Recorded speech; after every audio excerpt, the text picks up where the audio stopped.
வீடு ஷிஃப்ட் பண்ணுறதுக்கு முன்னாடி இந்த வேலையெல்லாம் இந்த வீட்லேயே முடிச்சுட்டு போயிடலாம் அப்படின்னு சொல்லிட்டு நான் ஹஸ்பண்ட் பிள்ளைங்கள்லாம் காலையிலேயே வந்து வெளியே வந்து கார்டன் ஒர்க்லாம் பார்க்க ஆரம்பிச்சிட்டோம். ஒரு சில தொட்டிகள்லாம் வந்து உடஞ்சிருந்தது, அதனால தொட்டியெல்லாம் மாற்றிடலாம் அப்படின்னு சொல்லிட்டோம். ஒரு சில தொட்டியில் வந்து மண் வந்து சத்தே இல்லாமல் அந்த செடி வளராமையே இருந்துச்சு, அதனால அந்த வேலையெல்லாம் இன்னைக்கு முடிச்சிடலாம்னு சொல்லிட்டு ஆரம்பிச்சிட்டோம். இந்த செடிக்கு பேர் வந்து ரப்பர் பிளான்ட்டு.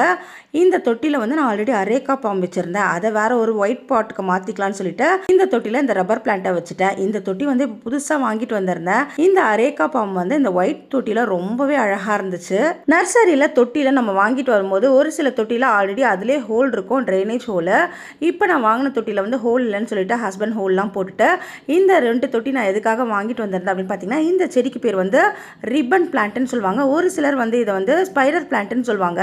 ஸ்பைடர் பிளான்ட்டும் எங்கள் வீட்டில் இருக்குது, அது எப்படி இருக்கும் அப்படின்னு சொல்லிட்டு நான் அப்புறமா காட்டுறேன். பிளாக் கலர் தொட்டியில் நல்லா க்ரீனிஷாக இந்த செடி வச்சா ரொம்பவே அழகாக இருக்கும் அப்படின்னு சொல்லிட்டு 2 தொட்டியில் 2 செடி வச்சிருந்தேன். இது ஆல்ரெடி நான் வீட்டில் வச்சிருந்த செடி தான். 3 செடி வச்சிருந்தேன். ரீசெண்டாக என்னோட அம்மா வீட்டுக்கு வரும்போது அவங்க ஒன்று எடுத்துட்டு போயிருந்தாங்க, அதனால 2 வந்து அழகாக இந்த தொட்டியில் வச்சிருந்தேன். இந்த செடிக்கு பேர் வந்து சாங் ஆஃப் இந்தியா அப்படின்னு சொல்லுவாங்க. இந்த தொட்டியில தான் வந்து மண்ணில் வந்து சத்தே இல்லாமல் செடி ரொம்ப நாளாக அப்படியே இருந்துச்சு, அதனால மண்ணும் மாற்றிடலாம் தொட்டியும் மாற்றிடலாம் அப்படின்னு சொல்லிட்டு அந்த தொட்டி ஆல்ரெடி சிமெண்ட் தொட்டி உடஞ்சிருந்தது. ஆல்ரெடி உடஞ்சிருச்சுன்னு சொல்லிட்டு நாங்கள் அதை உடச்சி எடுத்துட்டோம்.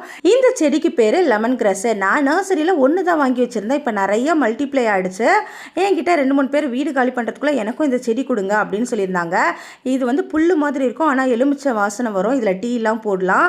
எல்லாருக்கும் கொடுத்தது போக மீதி இருந்ததை நான் மறுபடியும் ஒரு புது தொட்டியில் புது மண்ணு மாற்றி அதையும் வச்சுட்டேன். எங்கள் வீட்டில் இருந்ததுலேயே இந்த தொட்டி தான் ரொம்ப படுமோசமாக இருந்துச்சு. எங்கள் தாத்தா காலத்து தொட்டி மாதிரி தொட்டி தான் மோசமாக இருந்துச்சு, தவிர செடி சூப்பராகவே இருந்துச்சு. அதுக்கு முன்னாடி மழைலாம் பெஞ்சதுனால இந்த செடிக்கு பேர் கற்பூரவல்லின்னு சொல்லுவாங்க, எல்லாருக்கும் தெரிஞ்சது தான். இது வந்து குழந்தைங்களுக்கு வந்து சளி இருமல்லாம் வந்தால் மருந்து மாதிரி குத்துவாங்க. எங்கள் வீட்டில் நிறைய பேர் வந்து இந்த செடியை வாங்கிட்டு போவாங்க, இலை கொடுங்க செடி கொடுங்க அப்படின்னு சொல்லிட்டு. எங்கள் பக்கத்து வீட்டு பாப்பா கீர்த்தனாக்கே நாங்கள் நிறைய டைம் சளி பிடிச்சப்போ இந்த செடி கொடுத்துருக்கோம்.